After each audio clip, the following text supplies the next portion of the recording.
Assalamualaikum warahmatullahi wabarakatuh dan selamat siang. Perkenalkan, nama saya Alvito Gabriel dari kelas 11 PM3. Di sini saya akan menjelaskan tentang teks ceramah. Teks ceramah adalah teks yang berisi pemberitahuan atau penyampaian informasi, pengetahuan, wawasan, nasihat atau petunjuk-petunjuk untuk disampaikan pada publik pendengar oleh pakar atau orang yang ahli di bidangnya, baik secara langsung maupun secara elektronik. Struktur teks ceramah.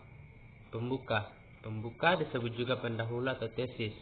Pembuka merupakan pengenalan isu, masalah atau pandangan pembicara tentang topik yang akan dibahas. Isi.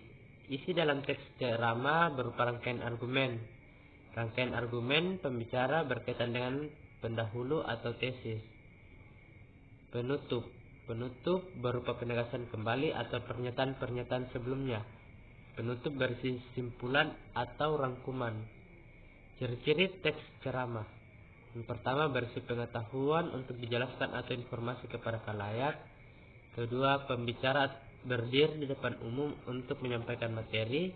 Ketiga, ada ajakan atau persuasi untuk mengubah sikap atau tindakan terkait materi yang dibicarakan. 4. Biasanya disampaikan seseorang yang ahli atau dianggap pakar dalam bidang ilmu yang akan diceramakan. 5. Merupakan keterampilan berbahasa satu arah. 6. Bisa menggunakan bentuk komunikasi dua arah jika pembicara membuka kesempatan tanya jawab. 7.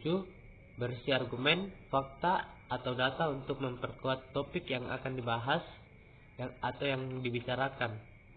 Unsur-unsur teks ceramah. Penceramah. Penceramah adalah orang yang melakukan kegiatan ceramah. Pendengar merupakan penerima nasihat dari penceramah.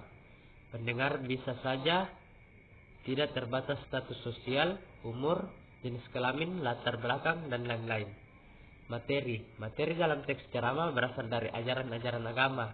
Materi hendaknya disusun sistematis sehingga materi yang disampaikan dapat diterima dengan baik oleh pendengar. Metode ceramah. Metode ceramah adalah cara-cara yang digunakan untuk menyampaikan materi. Metode ceramah terbagi atas improv, menghafal, membaca naskah, dan ekstemporan. Media ceramah. Media ceramah adalah alat yang digunakan untuk menyampaikan materi kepada pendengar. Kaidah kebahasaan teks ceramah. 1. Menggunakan kata ganti orang pertama dan kata ganti orang kedua, jamak sebagai sapaan. 2. Menggunakan kata-kata teknis atau peristilahan yang berkaitan dengan topik yang akan dibahas. 3. Menggunakan kata-kata yang menunjukkan hubungan argumentasi. 4.